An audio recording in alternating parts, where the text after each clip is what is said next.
Good afternoon, everyone, and welcome to Elon University's presentation today. We have Caroline with us, and she will be providing more great information about this institution.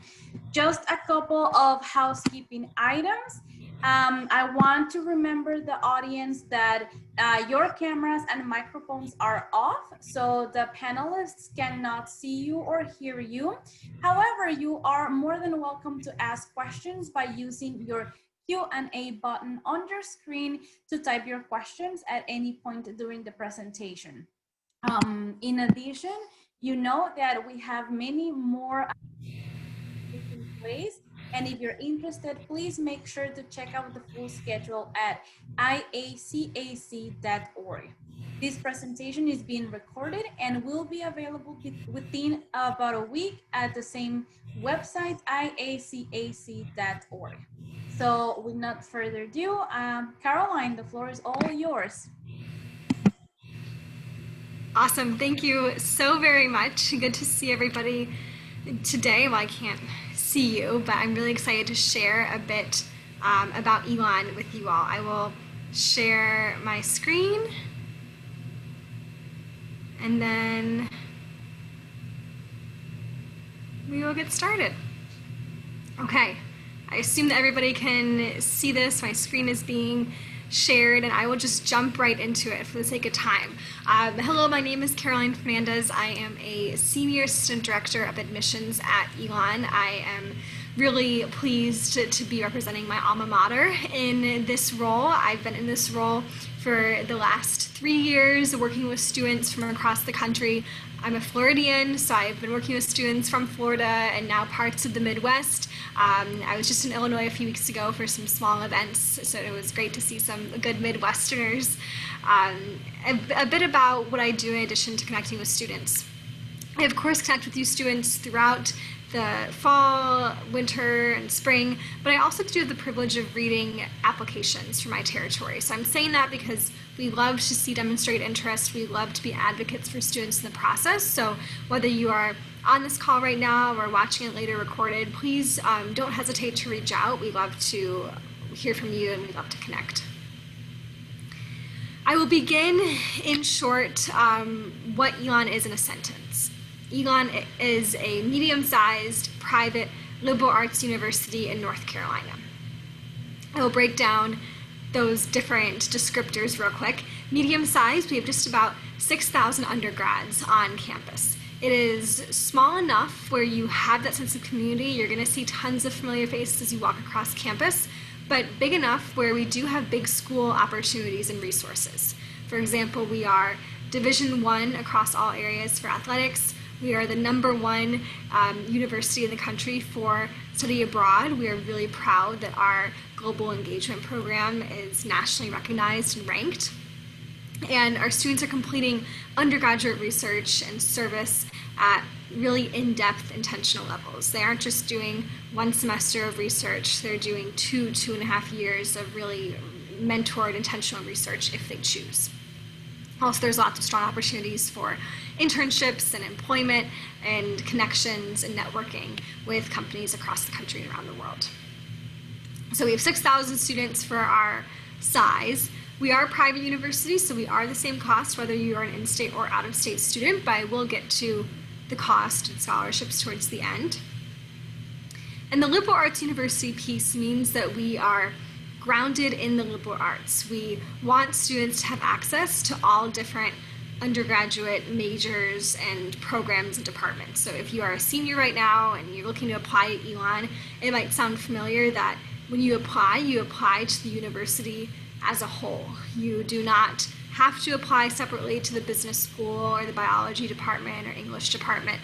We really want students to build their curriculum to their interests and to what suits them.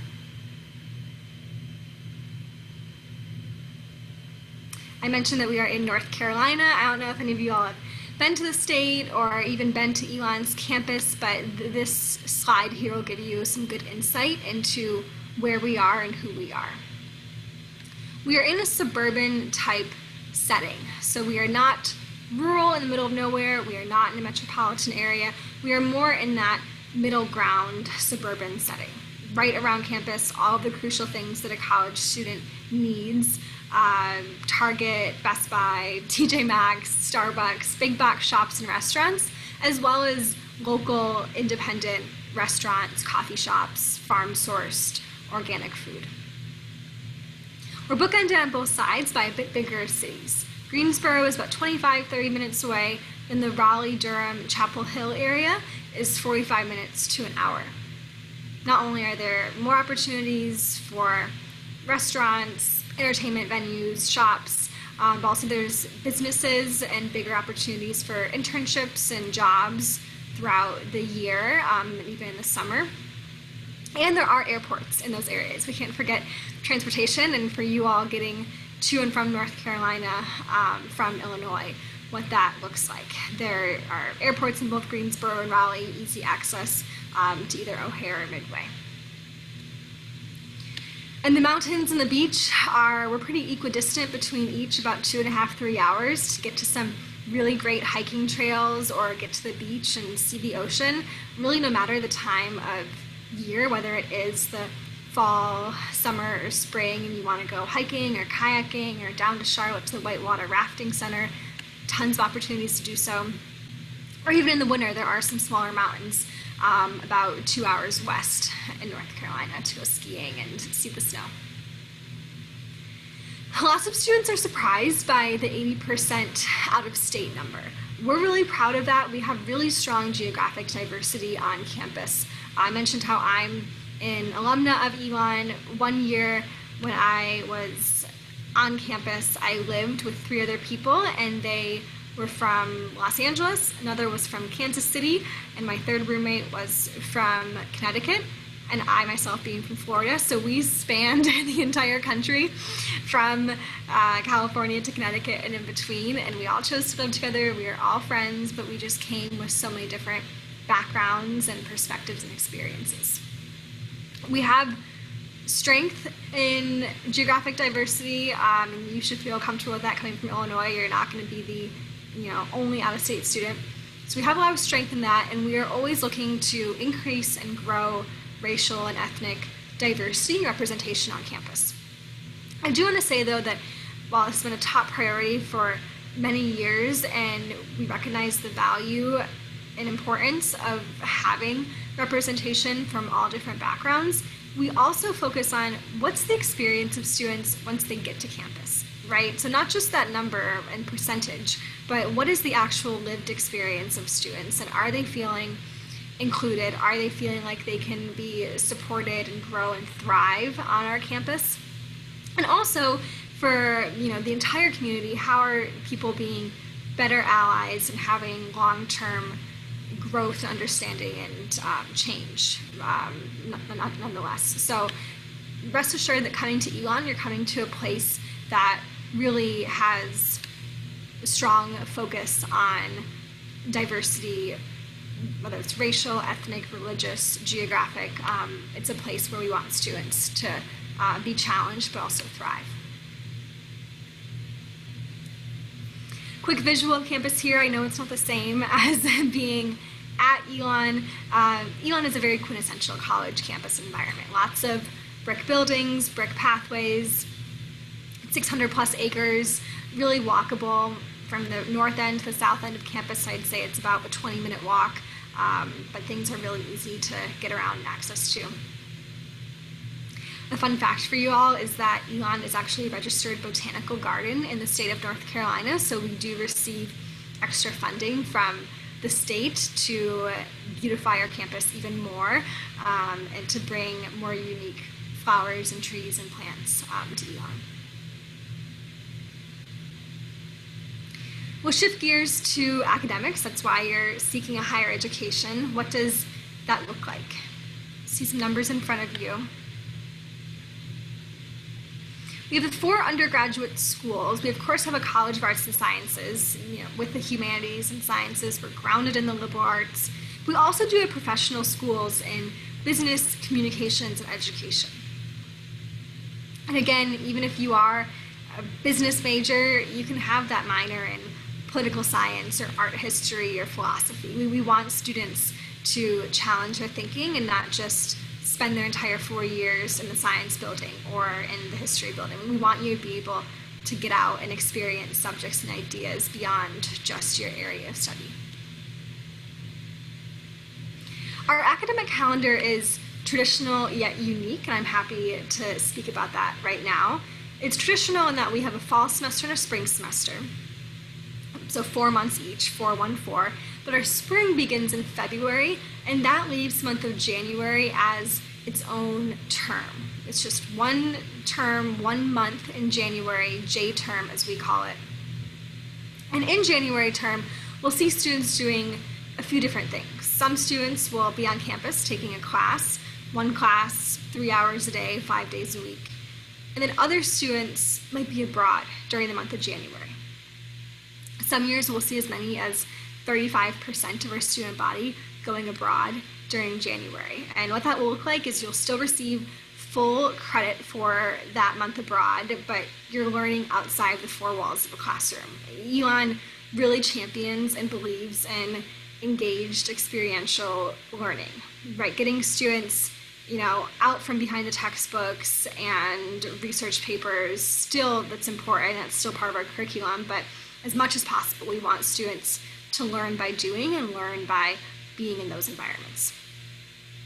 Myself personally, I did a winter term in China, so I did a lot of the research and group work with my class of 20 other students in the fall, and then come January, we set off on a plane from JFK with our class and our 2 professors for that month, going to big cities, small towns, going to universities, spending days at universities, not in a classroom, but chatting with local university students. I mean, what better way to get a feel for a country than chat with somebody just your age, but who's living on the other side of the world. It was really an incredible experience. We also have programs in every continent except for Antarctica for both the winter term and our semesters. But for the winter term, we'll see students going to South Africa, Australia, Dublin, Ireland is really popular, Southeast Asia, and we also have programs within the United States. Study USA, we call them. So we'll send students to the Sundance Film Festival, down to Miami to look at wildlife conservation, to New York City. Every 4 years we'll send students to the Iowa caucus during January. Lots of ways to be engaged in that month. One more thing about winter term that I would be remiss if I didn't say is that it is not required. So if you feel that your month would be best spent home in Chicago prepping for the MCAT or the LSAT, or getting ready for your next step after graduation, you can do that. If you find an internship who will host you for those 3.5 weeks, that's definitely a possibility too. Our average class size is 20, as you'll see, but one number that's not up here that's really important is number 33. And 33 is the number that we cap all of our classes at. Even your freshman English class, your first year biology seminar, it's not going to be a big lecture hall. It's going to be at most 33 students in that class, including yourself. 100% of our classes are taught by a professor. This is the point where I'd ask if there are any questions so far, but feel free to drop them in the chat. Oh, there is a question. Good question. I'm happy to answer this one right now because we're just talking about where students come from. One person on this call asked, where are most students from? Do you draw from a specific region? Very good question. The majority of our students come from up and down the East Coast, but we are growing in Texas, Florida, Illinois, and California. So Illinois is a market that we're seeing more and more interest from every year. But in the past decade or so, we've really drawn from the Northeast. Our top states after North Carolina are New York, New Jersey, Connecticut, Massachusetts, and then getting into Maryland, Florida, Texas, Illinois, California. We do have a good international population, but thank you for that question.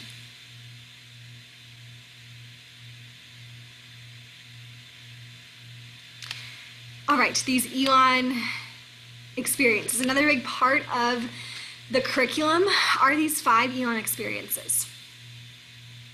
I'll preface it by saying that these are not novel or new ideas. You'll see these on college campuses across the country, right? Students across the country are going abroad, doing internships, research, service. What makes these unique at Elon is the fact that we believe in these 5 so much so that it's required for all students to complete at least 2 credits of these before they graduate. We aren't just saying, sure, go abroad if you can, or maybe do some research. We're saying these are really crucial to your development professionally and personally, that we are putting it into your graduation requirements. We want you to take advantage of these before you graduate, and students do. We'll see students who will graduate, of course, with the 2 official credits, but many have touched 4 or even all 5 of these before they graduate. I mentioned that I went to China for a winter term, but I also went to Belgium for a semester. If you want to have an abroad experience or more than one abroad experience, Elon is definitely a great place for that. I know of a student who she went abroad 4 times, which is a bit higher than the average, but she really wanted to have abroad experiences. So her first year, her very freshman year, she went to Costa Rica for a winter term. The next January, she went to India for a public health practicum. And then the next year, she spent a semester in Copenhagen, Denmark, staying with a homestay family, and she was there for 4 months. And her final year, senior year, she went to France for a month in January and did a program called Eat, Pray, Love.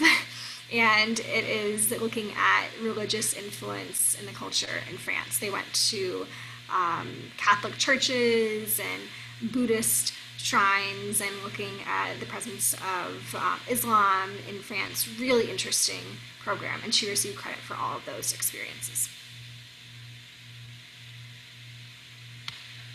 Another one of the more popular ones is interning, of course. Some years we'll see as many as 88% of our graduating class having at least 1 internship before they graduate. In business and communications in particular, it is actually part of the graduation requirement to have at least 1 internship. Again, they recognize how crucial it is to have that professional experience, and they have the support to back you up. So an example is that we have a large career services center for all students, of course. We also have satellite locations of career services in the business school and in the School of Communications. So there's 2 extra offices, and there's additional staff members who their expertise is, and their niche is industries and recruiters in business or in communications. They really know the landscape, the hiring timelines, the alums in those industries and in different cities you're interested in, who could help you network and find those internships and jobs.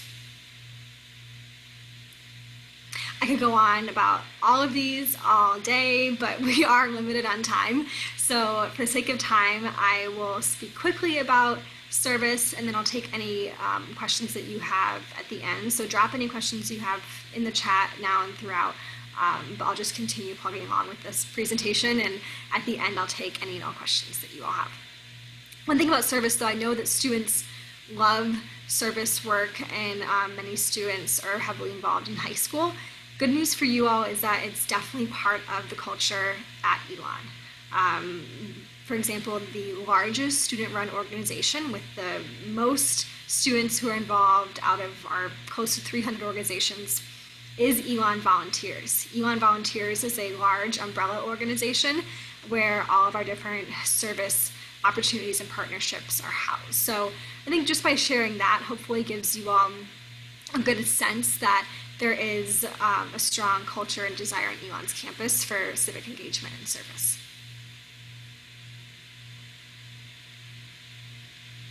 Okay, I'll speak briefly about the application and those details. I will preface this.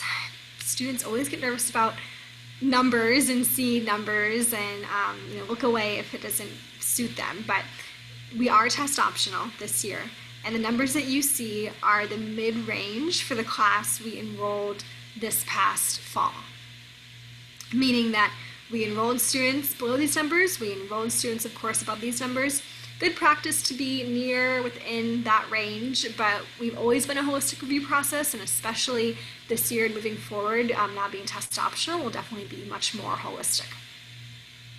We will be more holistic by looking at your essay, your extracurricular resume. Those are two things that can give us a better sense of who you are as a person beyond just, a list of AP classes and a GPA number. That all blends together. We want to see really who you are and what your interests are. And demonstrated interest can help show that too. I really encourage you all to reach out to myself. I work with students from Illinois. I'll give my contact information at the end. And so please feel free to reach out. I host, as do all of my colleagues and counselors in the admissions office, we host counselor chats, video or phone calls, 15-20 minutes, and you can bring any questions that you have about Elon, and then we can even get to know you a bit more, because I really enjoy when I'm reading applications. I'm on application 55 of the day, right, to see a name pop up that I know, that I've had a conversation with you. I really know your background, know your strong interest in Elon, and then I like to be able to try at least to advocate for those students in the process. The GPA is weighted based on any AP, honors, IB dual enrollment. And again, the test score, if you choose to submit a test score, we know that it's been difficult for some students to, take a test and maybe you feel your application is better without it, which is great. If you do feel it'll boost your application, and if you are able to take more than one test, we will super score. I'll shift gears briefly into the cost and then scholarships and aid. We are really proud to be on Kiplinger's top 30 best value universities. Our board of trustees and senior leaders works hard to keep that cost as low and honest and real as possible. We recognize, though, that it is definitely still an investment, which is why we'll put together a financial aid package based on your FAFSA and CSS profile. And we also do offer a lot of different scholarships and programs. Lots of words on this page, so I will break this down for you all quickly. The far left column, these are scholarships and programs that you were considered for automatically at the time of admission based on your application. So there's no separate application process for these scholarships on the left, those merit ones. Now the ones in the middle and the ones on the right, you do apply separately for. So the scholarship programs, I'll break these down. The Fellows program is our large honors college. If you're looking for an honors college experience where you can take classes with students in the program, go on retreats together, have monthly meetings, maybe even live together, do research, that's the Fellows program. Also, merit money, of course, with that. The Scholars program is more career and industry driven. For example, we have engineering scholars, nursing scholars, pre-law, pre-health, one even for students interested in sports, media, and broadcasting. The Odyssey program is need-based, and it helps fill any financial gaps. The Odyssey program is a terrific way for students to be able to attend Elon if without the scholarship, Elon wouldn't be a possibility. So it's need-based, looking at high financial need, and really making Elon a possibility. These programs on the right, I know some of you are thinking, I don't even know what I want to eat for dinner tonight, let alone what master's program I want to be in. I understand that, but there is a population of students, maybe it's you, or maybe you're listening in and you are out there, we know you are, who have that idea and that drive and determination for, I want to get my bachelor's, and then I also would love to be able to graduate in one fell swoop with a bachelor's and a master's, or even the case of physical therapy, your bachelor's and your doctorate. These are all Elon programs. In short, you apply in January of your senior year. If you are admitted to the program you apply to, you will then be mentored and supported through your first 3 years. Seeing that you meet certain benchmarks along the way, you then will enroll in your 4th year at Elon in one of the master's or the doctorate program. The business programs you can finish in 4 or 4.5 years with both the bachelor's and the master's. The health professions take a bit more time, so 5-6 years in total though. So bachelor's and a doctorate in those 5 or 6 years.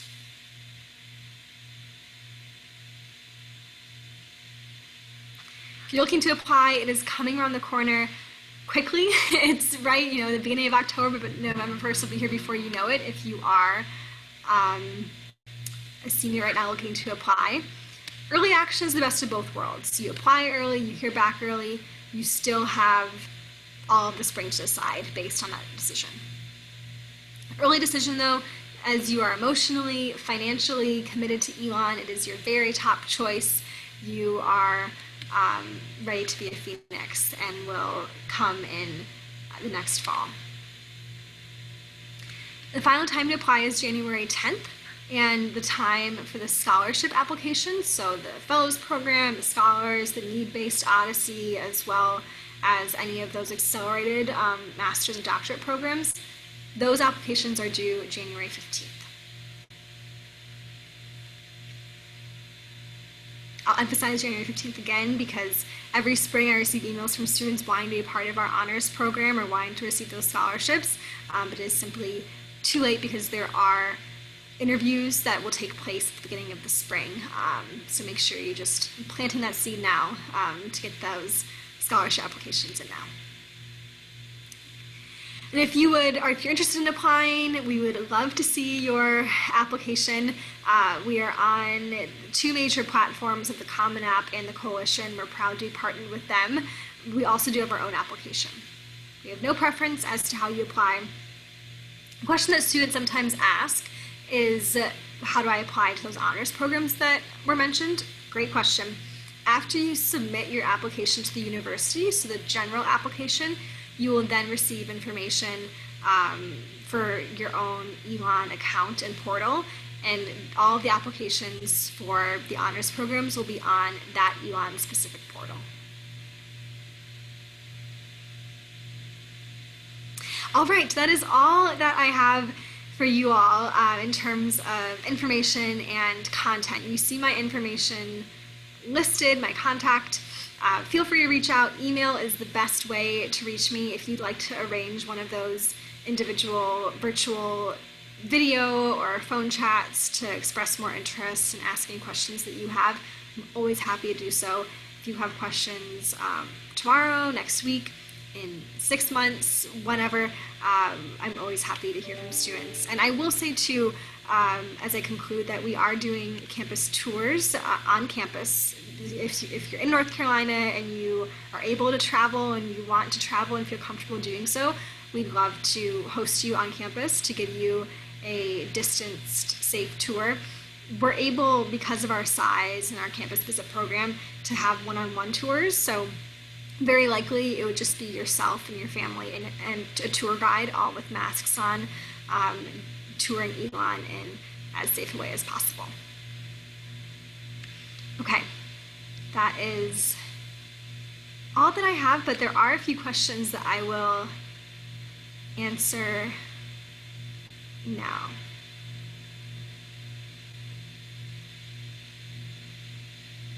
Good questions. Okay. One question, what type of student would you say thrives best at Elon? Oh, I love that question. Thank you for asking that question. I would say we describe our students as, this might sound cliche, but really our students are smart, driven students with good hearts. Elon is and strives to be a kind, inclusive, genuine, but very driven and innovative community.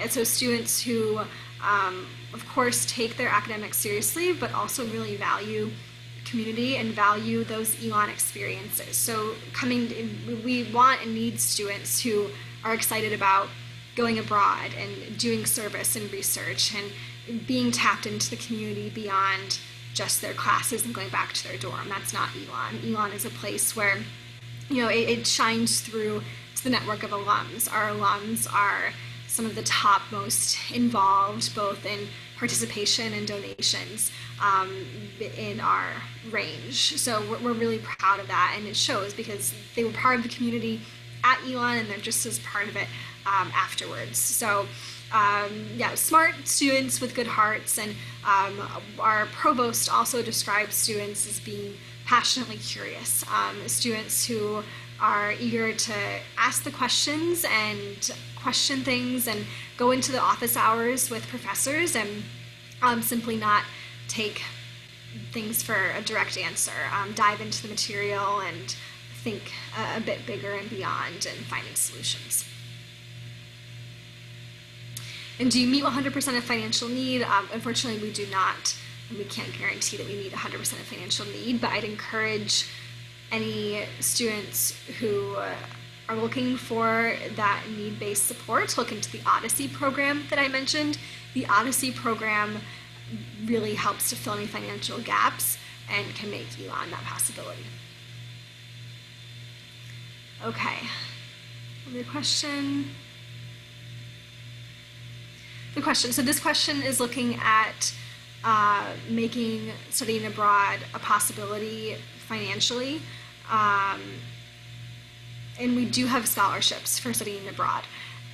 Last year, for example, our Global Education Center gave more than $750,000 in student scholarships for going abroad, for that specific purpose of sending students abroad, which really helped alleviate any financial burden or cost for that. Now, some programs where Elon students go, the cost is pretty direct and similar. Other programs, it could be a bit more. Of course, there's always those travel costs and plane tickets and different currency exchange rate differences. But for the most part, the costs do transfer similarly. Other places, and there's a program in Germany, for example, where it's cheaper for students to be in Germany as it is to be in North Carolina. It works out in different ways. And I'll say to that in a bit more detail and to be a bit more specific is that we have study abroad advisors and support. I'll back up again. With those Elon experiences that I mentioned, going abroad, interning, doing research, service, leadership, for every one of those 5 experiences, we have a physical office and space on campus with full-time staff members whose life work is one of those areas. So they are there to help support and challenge and mentor students as they're getting on the path to finding a research mentor and getting funding for their research, or in the case of going abroad, finding that abroad program and find one that fits, not just that their classes will transfer over or they'll be able to have a good, similar curriculum experience, but how can I afford it, right? And they are the support there. It's taking that burden off of your general academic advisor and over to somebody who that's their full-time role, that's their expertise, really. Okay, good questions. Another question, what is a CSS profile? CSS profile is a supplemental similar to FAFSA. So it's additional financial information for financial aid offices to give a more informed package for that decision. So I hope this was helpful for you. I don't see any other questions.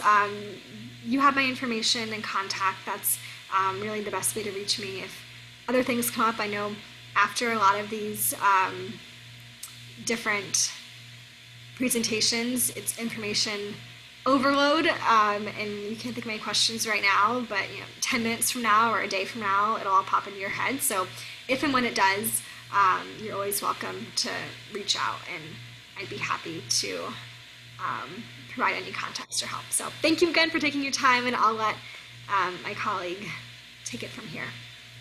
Thank you, Caroline, for all of this wonderful information. We highly recommend students to reach out, ask questions. Like she mentioned, feel free to email her. And on my end, I don't have anything else to say other than thank you so much for joining us. When we close this window, there will be a quick survey for our attendees to fulfill. So please take the time, it's really quick. And once again, check other sessions and sign up. And if you would like to rewatch this session or attend other sessions and learn more about these wonderful institutions, just don't hesitate to go to iacac.org. And thank you once again for joining us and have a good Sure. afternoon. Of course. Have a good rest of your week. Bye. Bye.